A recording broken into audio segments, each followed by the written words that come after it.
It breaks it down and breaks it down the engine to any other components that I didn't know. So it's been a really good learning experience for me.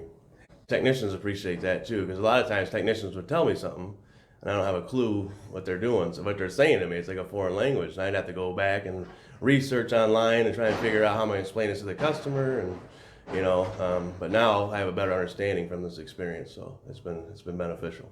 Having Brian there to kind of talk about, like, okay, this is an engine, this is how it works. So when a technician comes to you and says cylinder 3 is misfiring, the technician just assumes that the service advisor just knows, okay, that's what it is.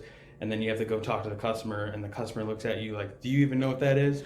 So having Brian there to kind of fill in the gap to, like, this is what a misfire is on cylinder 3, this is actually what's happening, to then have that knowledge to then sell it to the customer, because you understand and you now know what's happening, so you can relay that to the customer and educate them more.